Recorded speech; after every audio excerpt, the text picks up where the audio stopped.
साला मुझे जिस बात का डर था वही हुआ। हाँ, गणपत का टीजर आ गया है और मैं जानता हूँ कि मैं एक दिन लेट हूँ, लेकिन क्या करूँ, पारिवारिक समस्याएं बीच में आ जाती है। लेकिन जिस चीज को मैंने गणपत की टीजर अनाउंसमेंट वीडियो में नोटिस किया था वही गलती मेकर्स ने टीजर में भी की है और ये गलती इन्हें बहुत भारी पड़ सकती है। गणपत को पोस्टपोन करने के बाद भी इस पर काम क्यों नहीं किया? खैर, इस गलती के बारे में हम वीडियो में आगे बात करेंगे। पहले टीजर को ब्रेक डाउन करते हैं और जानते हैं कि टीजर कैसा है। जब अपनों पर बात आती है तब अपन की हट जाती है। तो टीजर की शुरुआत इस सीन से होती है जहां गणपत ध्यान में बैठा है और उसके पीछे या फिर टेक्निकली देखिए तो उसके आगे 2070 AD लिखा हुआ है, यानी गणपत की टाइमलाइन साल 2070 फ्यूचर में टेक प्लेस करने वाली है, जो कि अगर टीजर में रिवील ना किया होता तो ज्यादा हाइप बनती। वैसे अगले ही सीन में हमें फ्यूचर की दुनिया दिखाई जाती है जहाँ बड़ी बड़ी बिल्डिंगे हैं। ये सीन मेरे को काफी अच्छा भी लगा, लेकिन उसके बाद लिखा आता है अ वर्ल्ड विदाउट होप, यानी बिना उम्मीद की दुनिया। इसके बाद एक बर्बाद दुनिया का नजारा दिखता है जहाँ पर अगर मैं गलत नहीं हूँ तो फ्यूचरिस्टिक फाइटर जेट घूम रहा है और तुम इन दोनों सीन को देखकर कंफ्यूज हो सकती हो कि असली फ्यूचर वर्ल्ड कौन सा है। पर टेंशन मत लो, मैं सब एक्सप्लेन करूंगा, तुम बस वीडियो में बने रहो। तो इस सीन में तुम एक गेट को नोटिस कर सकते हो जिसके अंदर से गाड़ियां निकल रही है और इस गेट से लग कर ही एक दीवार है जहाँ पे गरीब लोगों की लाइनें लगी हुई है और वही सफेद गाड़ी यहाँ पर भी नोटिस की जा सकती है। तो मुझे ऐसा लगता है कि गणपत में हमें दो दुनियाएं दिखाई जाएंगी, एक जिसमें बहुत अमीर लोग रहते हैं और दूसरी जिसमें बहुत गरीब लोग रहते हैं। अब जाहिर सी बात है कि अमीरों के पास किसी भी चीज की कोई कमी नहीं है, पैसा, कपड़ा, खाना, लड़की, मेरा मतलब है सभी ऐशो आराम की चीजें मौजूद है। और दूसरी तरफ ठीक उसके उल्टा गरीब लोगों के पास कुछ भी नहीं है। यहाँ पर तुम देख सकते हो ये खाने के लिए लड़ते हैं, पानी के लिए मरते हैं और बाकी चीजें तो छोड़ ही दो। तो अमीर लोग इन बिल्डिंग्स में रहते हैं जिसका ये गेट है। इस जगह के चारों तरफ दीवारें और सिक्योरिटी इसलिए लगाई गई है ताकि कोई भी गरीब बिना परमिशन के अंदर ना घुस सके। गरीब लोगों को इन बस्तियों में रहना पड़ता है जहाँ अमीर लोगों की आर्मी इन पर जुल्म करती है। इन्हें बस जिंदा रहने जितना ही दाना पानी दिया जाता है। और इस जगह जो लाइनें लगी है वो शायद अमीरों के लिए गुलामों का इंटरव्यू देने आए हैं। सीधी भाषा में कहूँ तो मैं ये कहना चाहता हूँ कि 2070 में इन पर कॉर्पोरेट का राज है या किसी एक कंपनी का, या फिर तुम उसे तानाशाह भी कह सकते हो।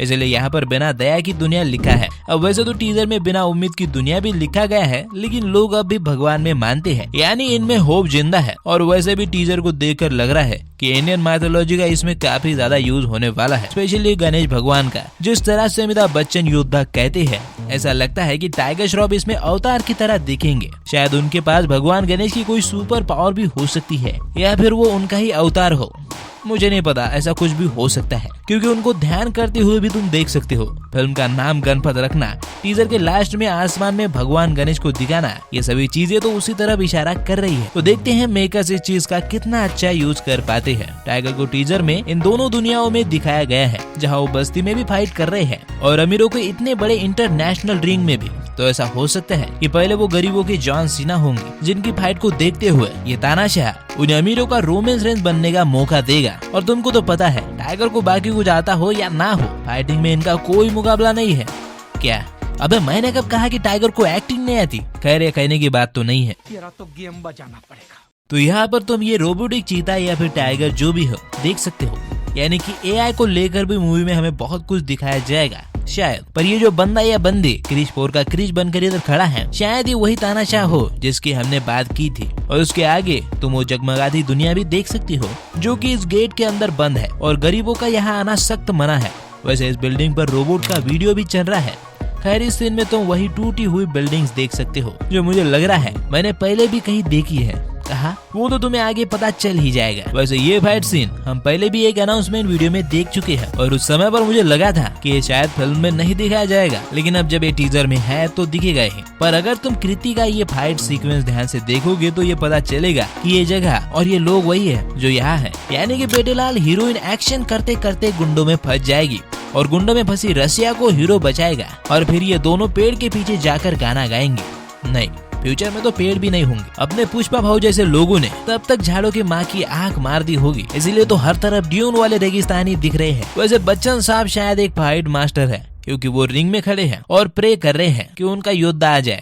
खैर ये तो हो गई ब्रेकडाउन की बात। तो अब जरा टीजर के क्वालिटी की बात कर लेते हैं और उसके बाद उस गलती पर रोशनी डालेंगे जिसकी बात हमने वीडियो की शुरुआत में की थी। देखो सच कहूँ तो टीजर देखकर मुझे ऐसा लग रहा है कि गणपत मूवी बहुत बड़े खतरे में है, क्योंकि थोड़े से फाइट सीन के अलावा मुझे इसमें कुछ भी अच्छा दिखा ही नहीं। एक्शन में कुछ भी नया नहीं है। ये सब हम पहले भी कई बार टाइगर को करता हुआ देख चुके हैं। इसमें भी ऐसा लग रहा है कि कई चीजें बहुत क्रिंजी होने वाली है, स्पेशली एक्शन। जैसे इस सीन में गणपत ध्यान में बैठा है और 40-50 सोल्जर राइफल के साथ उसके पीछे खड़े हैं और हर बार की तरह टाइगर यूं ही एक बंदे को हाथ से पकड़कर पटक देता है।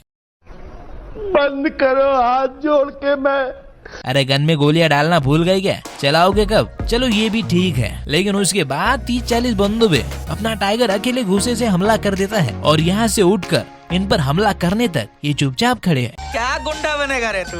देखो यार, अगर ऐसा ही एक्शन फिल्म में भी रहा तो समझो खत्म। हालांकि बाकी सभी एक्शन सीन्स मेरे को अच्छे लगे और कृति को इस अवतार में एक्शन करता देख आग लग गई दिल में। तुम क्या समझ रहे थे बे? मैं तो कुछ और ही समझ रहा था। वैसे मेरे को एक बात बताओ, टाइगर को ऐसे आइकॉनिक डायलॉग देता कौन है? ये लास्ट वाला डायलॉग सुन के मुझे कसम से बागी 3 की याद आ गई। अगर ऐसे डायलॉग मारते रहोगे तो कमबैक कैसे होगा? खैर ये सब तो फिर भी ठीक है, कोई और ना सही टाइगर के फैन तो सह ही लेंगे। तो सीजीआई का क्या है? साला इतना खर्चा करके दिखाना इन्हें टून पूरी है। टीजर के कई शॉट को देखकर ऐसा लग रहा है कि वीडियो गेम से उठाए हैं। ये शॉट ही देख लो, ऐसा लगता है पबजी चल रहा है। इस सीन को देख लो, ये जो लोग हैं क्या ये कहीं से भी असली लग रहे हैं? या फिर इस शॉट को ही देख लो, बिल्कुल नकली लग रहा है। और मैं ऐसा बिल्कुल नहीं कह रहा हूँ कि टीजर के सारे सीजीआई सीन घटिया है, बिल्कुल नहीं, बल्कि जो सीन अच्छे हैं उनकी तारीफ भी बनती है। ये सबसे पहला बिल्डिंग वाला जो सीन है ये काफी अच्छा बना है, यानी कि इन्होंने मेहनत तो की है, पर एक्चुअली में कुछ ही सीन अच्छे लगना और कुछ सीन बहुत बुरे लगना ये मूवी के लिए बहुत ही बुरा संकेत हो सकता है। यानी कि मुझे कहना पड़ेगा कि आदिपुरुष से आपने कुछ भी नहीं सीखा। मुझे तो डर है कि ये गलती कई मेकर्स को आदिपुरुष 2.0 का खिताब ना दे दे, क्योंकि सिर्फ विजन बड़ा होने से फिल्म अच्छी नहीं बनती। और मुझे एक बात समझ नहीं आती कि मेकर्स को ये चीजें नोटिस नहीं होती या फिर वो जानबूझ के इग्नोर करते हैं। तुमको क्या लगता है? क्योंकि इनका बजट सिर्फ 150 से 200 करोड़ है और मैंने पहली वाली वीडियो में भी कहा था कि इतने से बजट में इतने बड़े विजन की मूवी बनाना इम्पॉसिबल है, क्योंकि मेकर्स को इसमें हमें डिस्टोपियन फ्यूचर से मिलाना था, जो कि बिना अच्छी सीजीआई के पॉसिबल नहीं है। तो अगर तुम्हारा विजन बड़ा था तो मुझे लगता है बजट भी बड़ा बनाना चाहिए था, क्योंकि अगर आदिपुरुष जैसी मूवी को इतना बड़ा बजट मिल सकता है तो अगर तुम थोड़ा सा ट्राई मारते तो शायद प्रोड्यूसर 100 करोड़ बढ़ा ही देते, या फिर मैं कुछ ज्यादा ही बोल रहा हूँ। खैर मुद्दे की बात तो ये है कि गणपत का सीजीआई और वीएफएक्स अच्छा नहीं बना है, और मुझे ये सब कहते हुए दुख इसलिए भी हो रहा है क्योंकि डायरेक्टर ने ऑलरेडी इतने बड़े जॉनरा में जाने की हिम्मत दिखाई है, जो कि बॉलीवुड में होता ही नहीं है। तो अगर ये ऐसा कर रहे हैं तो अगर सारी चीजें परफेक्ट होती तो आगे आने वाली फिल्मों के मेकर्स के लिए भी एक इंस्पिरेशन गणपत बन पाती, लेकिन अब शायद आगे ऐसा ना हो। वैसे देखो यार, कुछ लोगों को ये सीजीआई भी ठीक लग सकता है, पर मेरे को नहीं लगा, और मैं कोई एक्सपर्ट तो नहीं हूँ, पर जो मेरे को लगा मैंने तुम्हें बता दिया। अब ऐसे ही तुम्हें टीजर कैसा लगा और किस किस को गणपत टेकन मूवी का रीमेक लगती है मुझे कमेंट में जरूर बताना। साथ ही में हमने वायरस पावर्स के मेन विलन को लेकर एक कड़क वीडियो बनाई है, जिसमें तुम्हें वायरस पावर्स के मेन विलन को लेकर कुछ सीक्रेट पता चलने वाले हैं, और अगर तुमको वो देखनी है तो तुमको वो लेफ्ट साइड में मिल जाएगी। अगर तुम स्पाइवर्स के फैन हो तो उसे एक बार जरूर देखना, तुम्हें मजा आएगा। साथ ही में अगर ये वीडियो अच्छा लगा हो तो इसे लाइक और शेयर जरूर करना, और ऐसे ही वीडियोस के लिए चैनल को सब्सक्राइब भी कर दो। तो फिर मैं चलता हूँ, हम मिलेंगे अगली वीडियो में, तब तक आप फिल्में देखो।